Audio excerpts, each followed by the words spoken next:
श्री शिवाय नमस्तुभ्यम हर हर महादेव। आज 9 अक्टूबर हापुड़ में चल रही श्री हनुमंत शिव महापुराण कथा के 5वें और अंतिम दिन की कथा पूर्ण हो चुकी है। इस वीडियो में हम आपको गुरुजी पंडित प्रदीप मिश्रा जी का बताया नवरात्र का विशेष उपाय की जानकारी देंगे, जो कि 11 आम के पत्ते की कोमल डाली वाला एक विशेष मनोकामना पूर्ति उपाय है, जिसे सिर्फ और सिर्फ नवरात्र की विशेष तिथियों में करना होता है। जिस उपाय को आप कल मतलब 10 अक्टूबर नवरात्र की सप्तमी तिथि में करके अधिक से अधिक लाभ प्राप्त कर सकते हैं। काफ़ी सरल और आसान उपाय है। इस उपाय को करके आप अपनी किसी भी प्रकार की मनोकामना भोलेनाथ तक पहुंचा सकते हैं और अगली नवरात्र आने से पहले वह कामना निश्चित पूर्ण हो जाती है। आज 9 अक्टूबर अंतिम दिन की शिव महापुराण कथा जो कि हापुड़ में चल रही थी, इसमें गुरुजी ने कुल 14 उपाय पत्र और उपयोगी जानकारियां दी हैं। सभी की जानकारी हम आपको इस वीडियो के माध्यम से दे देंगे। अगर किन्हीं कारणवश आपने आज की कथा नहीं सुन पाई है तो पूरी कथा का रास्ता तो आपको इस छोटे से वीडियो से प्राप्त होने वाला है। कल के वीडियो में हमने आपसे एक प्रश्न किया था कि माँ स्कंद माता की कितनी भुजाएं हैं, तो इसका सही उत्तर है 4। जिन्होंने सही उत्तर दिया है उनके नाम आप स्क्रीन में देख सकते हैं। बढ़ते हैं आज की कथा की पहली विशेष जानकारी की ओर। कथा शुरू होते ही गुरुजी ने कहा, इस संसार में कोई ऐसा नहीं जन्मा जिसने पाप कर्म न किया हो। इंद्रियों के माध्यम से, शरीर के माध्यम से, वाणी के माध्यम से, श्रवण शक्ति के माध्यम से, नेत्रों के माध्यम से, किन्हीं न किन्हीं कारणों से मनुष्य से पाप कर्म हो ही जाता है। शिव महापुराण की कथा कहती है, अगर इंद्रियों के द्वारा अगर हमसे कोई पाप हुआ भी है तो वह हमारे द्वारा एक लोटा जल शिवलिंग पर अर्पित करने से समाप्त हो जाता है। बढ़ते हैं आज की कथा की दूसरी विशेष जानकारी की ओर। गुरुजी ने कहा, शिव महापुराण की कथा का श्रवण कर रहे हैं तो आपको एक प्रण लेना चाहिए कि जब कभी भी मेरे ऊपर कोई तकलीफ या कष्ट आएगा तो मैं ढोंग प्रपंच में नहीं पड़ूंगा, मैं सीधे भोलेनाथ के चरणों में पहुंच जाऊंगा, भोलेनाथ के मंदिर में पहुंच जाऊंगा या पहुंच जाऊंगी। बढ़ते हैं आज की कथा की तीसरी विशेष जानकारी की ओर। गुरुजी ने कहा, श्री शिवाय नमस्तुभ्यम का मतलब है मैं भगवान शंकर और माता पार्वती को प्रणाम करता हूँ। बढ़ते हैं आज की कथा की चौथी विशेष जानकारी की ओर। सुनील जी पत्र लेकर आए जिसमें उन्होंने लिखा, मैं ड्यूटी में था, मुझे घर से फ़ोन आया, मेरा 16 साल का बेटे का एक्सीडेंट हो गया। डॉक्टर ने कहा इसको ब्रेन हेमरेज हो गया है, ऑपरेशन के बाद यह कोमा में भी जा सकता है, बचेगा या नहीं कुछ नहीं कह सकते। इसके बाद उसका ऑपरेशन हुआ और वह कोमा में चला गया। मुझे फ़ोन आया कि अब इसका शरीर काम करना बंद कर दिया है। मुझे मेरे दोस्त ने कहा कि मेरी माता जी सीहोर वाले महाराज की कथा सुनती हैं, जो कि श्री शिवाय नमस्तुभ्यम मंत्र का बखान करते हैं। आप उस बच्चे के कान में श्री शिवाय नमस्तुभ्यम मंत्र सुनाओ। डॉक्टर ने मना किया, फिर भी हमने रिक्वेस्ट की और डॉक्टर ने हाँ कही और हमने हेडफोन के माध्यम से उसके कान में श्री शिवाय नमस्तुभ्यम मंत्र लगा दिया। 15 मिनट ही सुनते हुए थे कि उसके शरीर में हलचल होना शुरू हो गई। हमने शंकर भगवान के मंदिर से जल चढ़ाकर उसके शरीर में लगाया, एक बेलपत्र उसके पास रख दी। आज मेरा बेटा ठीक है, उसी का आभार व्यक्त करने हम कथा पंडाल में आए हैं। बढ़ते हैं आज की कथा की 5वीं विशेष जानकारी की ओर। गुरुजी ने कहा, हम आपसे पहले भी कहे हैं कि आपको अपने घर के दरवाजे में श्री शिवाय नमस्तुभ्यम लिखवाना है, क्योंकि विद्येश्वर संहिता में लिखा है, अगर श्री शिवाय नमस्तुभ्यम मंत्र का उच्चारण करने वाले का अगर आप मुख का दर्शन भी कर लेते हैं तो आपको 1000 अश्वमेघ यज्ञ का जो फल होता है वह प्राप्त हो जाता है और हमारे पाप नष्ट हो जाते हैं।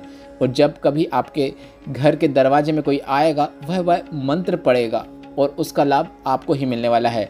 अगर कोई बुरी खबर देने आया है या कोई ऐसी समाचार है जो आपके लिए अच्छा नहीं है, पर वह मंत्र पढ़ेगा तो उस जो समाचार या खबर का जो असर है वह कम अवश्य होगा। इस दीपावली में गुरुजी पंडित प्रदीप मिश्रा जी ने सभी से अपने घर के मुख्य दरवाजे में श्री शिवाय नमस्तुभ्यम मंत्र लिखने को कहा है या फिर श्री शिवाय नमस्तुभ्यम मंत्र का स्टिकर चिपकाने को कहा है। बढ़ते हैं आज की कथा की 6वीं विशेष जानकारी की ओर। आशा जी पत्र लेकर आई जिसमें लिखा, मेरा बेटा 18 वर्ष का था, 6 सीढ़ियों से नीचे गिर गया और उसे हम हॉस्पिटल लेकर गए तो डॉक्टर ने कहा कि आपके बेटे में अब कुछ भी नहीं है, कोई हलचल नहीं हो रही है। हम रो रहे थे, तभी 2 महिलाएं मिली, उन्होंने श्री शिवाय नमस्तुभ्यम मंत्र का जाप करने को कहा, शिवलिंग पर जल चढ़ाने को कहा। मुझे मंत्र समझ में नहीं आया, फिर मैंने मेरे देवर को बुलाकर कहा कि आप समझिए कौन सा मंत्र कह रहे हैं। देवर ने समझा और इसके बाद हम देवर के साथ ही शिव मंदिर ढूंढने के लिए निकल गए। बड़ी मुश्किल से मंदिर मिला जो कि बंद था। रिक्वेस्ट करने पर उसे खुलवाया, मंदिर में जल चढ़ाया और वह जल लेकर जब मैं हॉस्पिटल पहुंची तो मुझे पता चला कि बेटे की सांसें आ गई हैं। इसके बाद उसके शरीर में मैंने वह जल लगा दिया और बेटे को वेंटिलेटर में डाल दिया गया। मैं उसके पास बैठकर श्री शिवाय नमस्तुभ्यम मंत्र का जाप करती रही। आज मेरा बेटा ठीक हो गया है, उसी का आभार व्यक्त करने हम कथा पंडाल में आए हैं। बढ़ते हैं आज की कथा की 7वीं विशेष जानकारी की ओर। गुरुजी ने कहा, नवरात्र के 9 दिनों में कुछ छोड़ो या ना छोड़ो, पर आपको इस नवरात्र में झूठ बोलना, प्रपंच करना, किसी को दुखी करना छोड़ देना है, ऐसा संकल्प लेना है। एक पत्र आया जिसमें एक महिला ने लिखा, मेरे पति को हार्ट की समस्या हो गई। डॉक्टर ने कहा कि हार्ट काम करना बंद कर दिया है। वहीं पर काम करने वाली महिला ने आपकी कथा के बारे में बताया। मैंने मंदिर में जल चढ़ाकर प्राप्त करके अपने पति को देना शुरू किया। डॉक्टर ने ऑपरेशन की बोला था, पर जब जांचें हुई तो डॉक्टर ने कहा सारी रिपोर्ट नॉर्मल आ गई है, ऑपरेशन की जरूरत नहीं है। उसी का आभार व्यक्त करने हम कथा पंडाल में आए हैं। बढ़ते हैं आज की कथा की 9वीं विशेष जानकारी की ओर। गुरुजी ने कहा, कल एक बहन ने पत्र के माध्यम से एक प्रश्न पूछा था कि शंकर भगवान को कौन सा जल पसंद है, वे कौन सा जल स्वीकार करते हैं।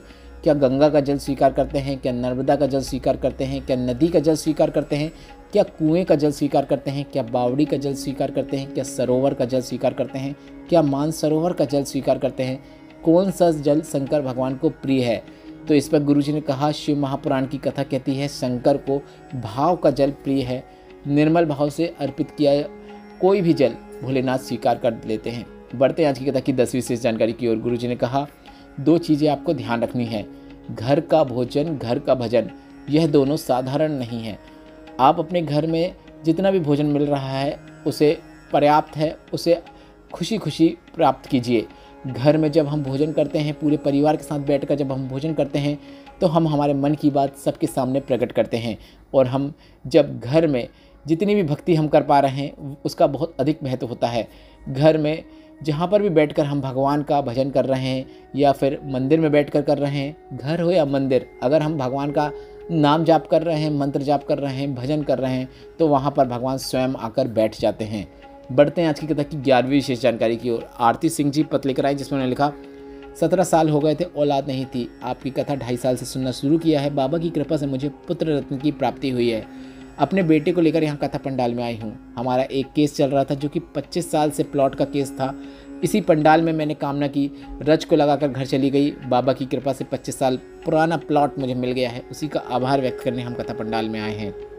बढ़ते हैं आज की कथा की 12वीं विशेष जानकारी की ओर। गुरुजी ने कहा, कभी आप एकांत में कहीं से निकल रहे हो और आपको एकांत में कोई शिवलिंग दिख जाए, वह एकांतेश्वर महादेव शिवलिंग कहलाता है। आपको मात्र 5 मिनट वहाँ पर बैठकर महादेव से अपने दिल की बात कह देना है। आप बोलिए, हे महादेव, मैं तुम्हारा हूँ। ऐसा कोई पल नहीं है जब मैं आपको याद नहीं करता हूँ। हर पल हर घड़ी मुझे आपकी याद आती है, आपको याद करता हूँ। बढ़ते हैं आज की कथा की 13वीं विशेष जानकारी की ओर।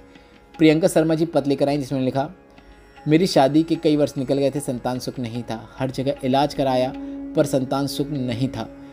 किसी घर के सदस्य के द्वारा बताने पर आपकी कथा सुनना शुरू किया, मंदिर जाना शुरू किया, शिवलिंग पर जल चढ़ाना शुरू किया, साथ ही साथ पशुपतिनाथ व्रत भी किया। बाबा की कृपा से संतान सुख हुआ है। उसी का आभार व्यक्त करने हम कथा पंडाल में आए हैं। बढ़ते हैं आज की कथा की 14वीं और अंतिम जानकारी की ओर। अब यह वह उपाय है जो कि गुरुजी पंडित प्रदीप मिश्रा जी ने अपने पिछले वर्षों की कथा में बताया है, जो कि नवरात्र का विशेष उपाय है। यह उपाय आप अपनी किसी भी प्रकार की मनोकामना पूर्ति के लिए कर सकते हैं। और इस उपाय को करने के लिए आपको 11 आम के पत्ते की कोमल डाली, मतलब अगर आपको कोई ऐसी डाली मिल जाती है जिसमें 11 आम के पत्ते हैं, उससे अधिक है, उस डाली को आपको तोड़ लेना है।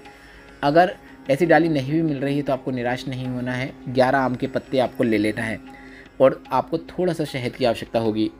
अब यह उपाय आप किसी भी प्रकार की मनोकामना पूर्ति के लिए कर सकते हैं। तो वह मनोकामना अगर धन प्राप्ति की है, कर्ज मुक्ति की है, लक्ष्मी प्राप्ति की है, शीघ्र विवाह की है, या फिर कोई ऐसा कार्य जो लंबे समय से पूरा नहीं हुआ उसकी है, या फिर व्यापार वृद्धि, नौकरी प्राप्ति, जो भी मनोकामना है उसके लिए घर का कोई भी सदस्य यह उपाय कर सकता है।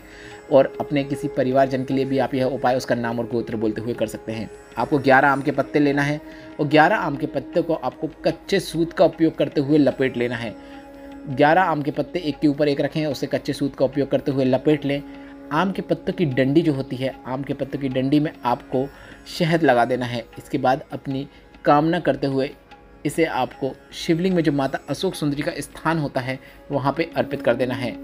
पत्तों की जो डंडी होती है, मतलब आम के पत्ते का जो नीचे का भाग होता है, उसमें आपको शहद लगाना है। इस बात का आपको ध्यान रखना है। इस प्रकार से अर्पित करें। पत्तों की जो डंडी होती है वह जलाधारी की ओर हो। यह उपाय करते समय आप श्री शिवाय नमस्तुभ्यम या फिर नमः शिवाय या फिर ओम नमः शिवाय मंत्र का उच्चारण कर सकते हैं। अर्पित करने के बाद आप श्री शिवाय नमस्तुभ्यम बोलते हुए अपनी कामना भोलेनाथ से बोल सकते हैं और मनोकामना बोलने के बाद आप एक बार और श्री शिवाय नमस्तुभ्यम बोल सकते हैं। बस इतना ही करना है। इस वीडियो में बताए गए उपायों से संबंधित अगर अभी भी आपके मन में कोई प्रश्न है तो वे प्रश्न आप कमेंट बॉक्स के जरिए पूछ सकते हैं। मेरे द्वारा दी गई जानकारी अगर आपको थोड़ी सी भी उपयोगी लगी हो तो इस वीडियो को लाइक करके कमेंट बॉक्स में हर हर महादेव अवश्य टाइप कीजिएगा। श्री शिवाय नमस्तुभ्यम। हर हर महादेव।